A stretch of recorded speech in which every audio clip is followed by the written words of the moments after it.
Je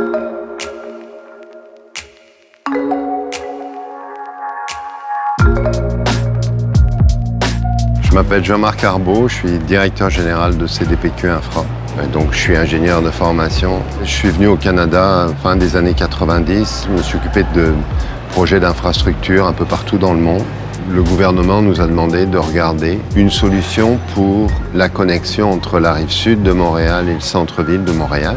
Une solution pour connecter l'aéroport au centre-ville et pour augmenter la capacité de desserte de l'Ouest, qui était très limitée sur le train existant. On s'est rendu compte qu'il y avait la ligne de montagne qui elle-même avait un problème de saturation et qui utilisait un tunnel qui était existant sous le Mont-Royal. On s'est rendu compte qu'on pouvait finalement rejoindre l'aéroport, desservir l'Ouest, transformer la ligne de montagne, faire tout ça en une seule fois, en arrivant à la gare centrale. Le premier défi, c'est d'essayer de faire qu'il y ait de moins de problèmes possibles et puis de déranger le moins possible. C'est facile à dire, c'est moins facile à faire, puis c'est évident qu'il y a un impact. Le REM, c'est comme une artère qui est capable de transporter beaucoup de gens rapidement, de façon efficace, puis que les gens puissent y accéder facilement. Pour que ça fasse du sens, il faut que ça se connecte avec les autres réseaux. Puis c'est ça qu'on a conçu. C'est comme s'il y a des petites artères qui vont se connecter à une plus grande artère. Puis ça développe beaucoup plus les capacités de transport en commun quand on le pense comme un réseau nerveux ou sanguin, mais l'analogie est bonne.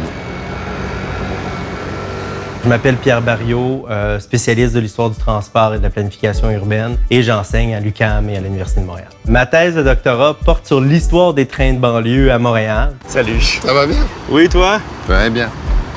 2 ans après notre première rencontre au BAP, on a finalement commencé la construction. Enfin! Dans la conception, ce qu'on ramène, c'est on crée une station de métro au centre-ville via le REM. J'ajouterais même, c'est pas juste une station au centre-ville. On ajoute une ligne de métro nord-sud qui vient joindre les 2 lignes est-ouest du métro de Montréal. Mais ça, c'est la ligne rouge dont tu m'avais parlé. Exactement. L'idée de la ligne rouge à l'époque de Jean Drapeau, c'était de relier le centre-ville d'une manière économique avec le nord de l'île et de desservir la partie nord-ouest. C'est une stratégie qui est très intéressante parce que finalement, ça reprend et ça continue le service dans cet axe-là qui date depuis les années 40, finalement, dès qu'on construit le viaduc, pour permettre aux trains de sortir de la gare centrale et des trains qui venaient du tunnel sous le Mont-Royal. Mais c'est un nouveau projet qui s'inscrit dans une lignée d'une réflexion qui date depuis près de 90 ans maintenant. Le REM, il répond à des problèmes de mobilité qui durent depuis des décennies à Montréal. Il dessert des quartiers qui sont dépendants à la voiture. Il amène la possibilité d'amener plus de gens au centre-ville, qui va stimuler encore plus le développement du centre-ville de Montréal. Mais aussi, c'est le premier projet qui améliore la vie des gens qui se déplacent de banlieue à banlieue. Moi, je dis toujours à mes étudiants, le REM, c'est pas que c'est bien, c'est pas que c'est mal. Souvent, les gens qui sont contre le REM, c'est que le REM passe pas chez eux. Mais la réalité, c'est qu'il faudrait faire un REM aux 5 ans, pendant plusieurs décennies, si on veut répondre aux déficits de mobilité puis répondre aux problèmes de congestion qu'on a à Montréal. Au final, une fois que le projet est réalisé, ce qui est vraiment important, c'est qu'il fasse partie du quotidien des gens. Le métro de New York, il n'y a pas un film sur New York. Tu vois pas, les gens vont pas dans le métro. Ça fait partie de leur vie au quotidien.